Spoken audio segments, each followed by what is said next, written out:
नमस्कार दोस्तों and welcome back to my channel जहां आपको मिलता है सिर्फ और सिर्फ एंटरटेनमेंट। और आज मैं लाया हूं ब्लड हंटर्स का फर्स्ट इशू। तो यार बेसिकली ये इशू ब्लड हंट सीरीज का टाइन इशू है जिसमें हम जानेंगे कि वैम्पायर्स के इन्वेजन के दौरान हॉकाय, डैगर और मैनवुल्फ क्या कर रहे थे।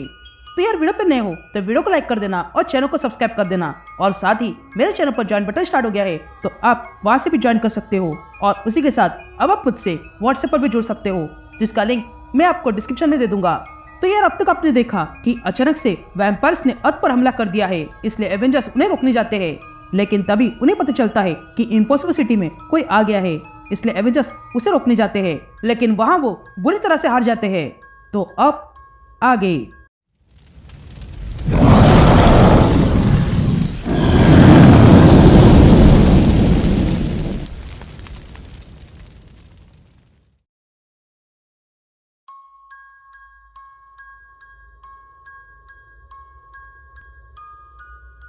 ऑल राइट गैंग, तो इशू की शुरुआत में हम क्लिंट बार्टन यानी कि हॉकाई को देखते हैं जो बर्गर खा रहा था। तभी वहां पर दो ऑफिसर आते हैं और क्लिंट से पूछते हैं कि क्या तुम हॉकाई हो, जिस पर क्लिंट कहता है नहीं, मेरा नाम ब्रेंट है। यह सुनते ही वे ऑफिसर्स वहां पर तुरंत बैकअप बुलाने लगते हैं। लेकिन तभी हमें बाहर लोग दिखाई देते हैं जो अचानक से यहाँ वहां भाग रहे थे। ये देखकर वे ऑफिसर्स हैरान रह जाते हैं, लेकिन फिर भी वे लोग हॉकाई को अरेस्ट करने जाते हैं। लेकिन तब एक वैम्पायर अंदर आ जाता है और एक ऑफिसर पे अटैक करता है। ये देखकर हॉकाई तुरंत अपना बो एरो निकालता है और उस वैम्पायर भी मारता है और उन ऑफिसर्स को बचा लेता है। तभी हॉकाई बाहर आता है और देखता है कि एक वैम्पायर एक आदमी के पीछे लगा हुआ है। ये देखकर हॉकाई तुरंत उस वैम्पायर पर अपना तीर मारता है और उसे मार डालता है। उसके बाद हम हॉकाई को देखते हैं जो सर्वाइवर की टोली बनाता है जिसमें फादर भी थे।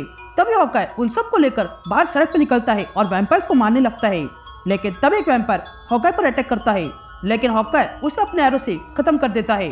तो वही एक वैम्पायर को हॉकाई के साथ वाला आदमी वुडन डॉल से मार डालता है। तो वही हम फादर को देखते हैं जो लटकते हुए टेरेस तक पहुंच जाता है। यहाँ टेरेस पर पहुंचते ही फादर हॉकाई को सिग्नल देते हैं।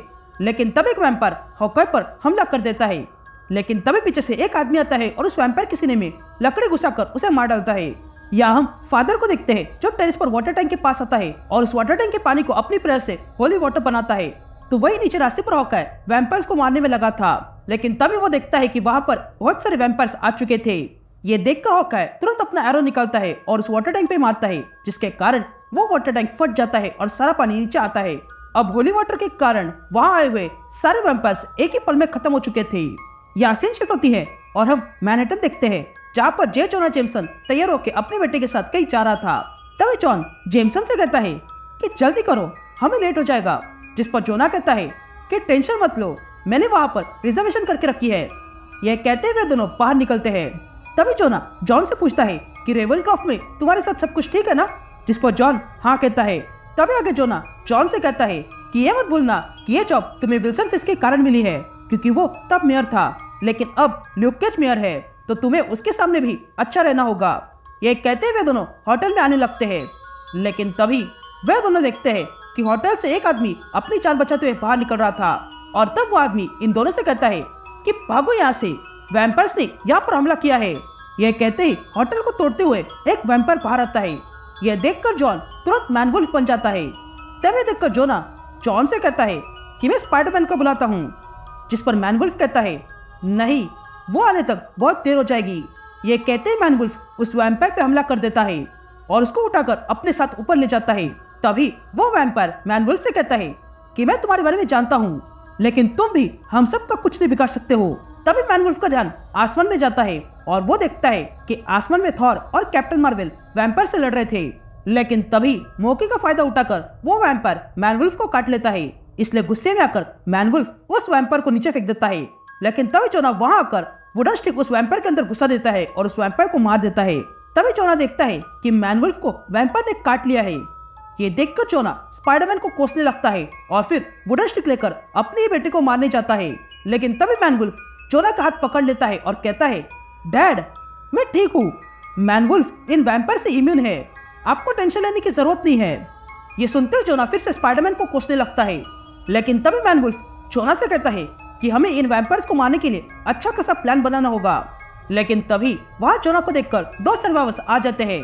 तभी उन दो लोगों को देखकर मैनवुल्फ आगे आता है और उन लोगों से कहता है कि अगर इन वैम्पायर से बचना है तो किसी मंदिर, चर्च या मस्जिद में जाओ और वहीं पर रहो, ये वैम्पायर्स वहां नहीं आएंगे। ये सुनते ही वे लोग वहां से भाग जाते हैं। तभी ये देखकर मैनवुल्फ और जोना तुरंत वहां से अपने स्टूडियो की ओर निकलते हैं। उसके बाद वे दोनों स्टूडियो पर आ जाते हैं, जहाँ पर मैनवुल्फ जोना को वही बाहर बिठाकर अंदर जाने लगता है। लेकिन तभी वहां जोना को देखकर 3 वैम्पायर्स आ जाते हैं। लेकिन मैनवुल्फ उन्हें देख लेता है और उनमें से एक पर वुडन स्टिक से वार करता है। लेकिन उस वैम्पायर पर वुडन स्टिक का कोई असर नहीं हुआ था।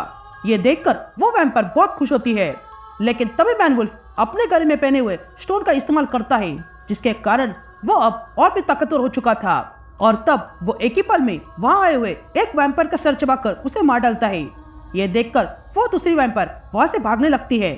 लेकिन तभी मैनवुल्फ फिर से उस वैम्पायर पर वुडन स्टिक मारता है और उसे मार डालता है। यहाँ बची हुई एक वैम्पायर जोना को काटने जाती है। लेकिन तभी मैनवुल्फ वहां आता है और उसका सर मसल देता है। लेकिन फिर भी वो वैम्पायर मैनवुल्फ पर अटैक करती है और कहती है कि मैं बहुत पुरानी वैम्पायर हूँ, जिसने ड्रैकुला के साथ अनेकों जंग जीते हैं, तो तुम मेरे सामने कुछ भी नहीं हो। ये कहते हुए वो वैम्पायर मैनवुल्फ को काटने जाती है। लेकिन तभी मैनवुल्फ उस वैम्पायर से कहता है, तुम भूल रहे हो, मैं गॉड हूँ और ये मेरा गॉड स्टोन है। यह कहते मैनवुल्फ अपना गॉड स्टोन एक्टिवेट करता है और उसी गॉड स्टोन से उस वैम्पायर को मार डालता है। और फिर इसके बाद वे लोग वहां से चले जाते हैं। इधर दूसरी ओर हम एक लड़की को देखते हैं जो कहीं जा रही थी। तभी 3 वैम्पायर उसे मारने के लिए उसके पीछे आ जाते हैं। ये देखकर वो लड़की उन वैम्पायर्स को मारने के लिए तैयार हो जाती है। और तब हम देखते हैं कि वो लड़की कोई और नहीं बल्कि डैगर है। तभी डैगर अकेले ही इन तीनों वैम्पायर्स पर हमला कर देती है और उन तीनों में से 2 वैम्पायर को अपनी लाइटनिंग पावर से बड़े आसानी से मार गिराती है। लेकिन अब भी एक वैम्पायर बचा हुआ था, जो पीछे से आकर डैगर को पकड़ लेता है। लेकिन डैगर उसे उठाकर फेंक देती है और फिर अपनी पावर से ग्लोइंग स्टिक बनाती है और उस वैम्पायर पर फेंकती है।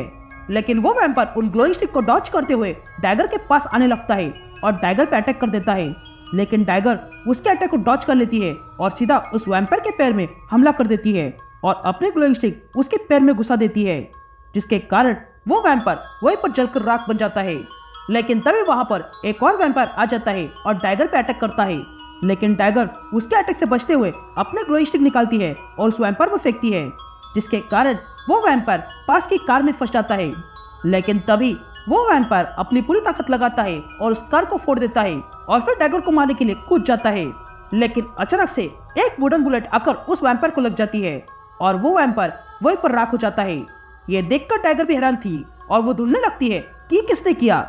लेकिन तभी उसके सामने एल्सा ब्लडस्टोन आ जाती है और कहती है कि यहाँ बैठो मत, मेरे साथ आओ, हमें और भी कार्य पूरे करने हैं। एंड दैट्स इट, ये इशू ये कंटिन्यू होता है।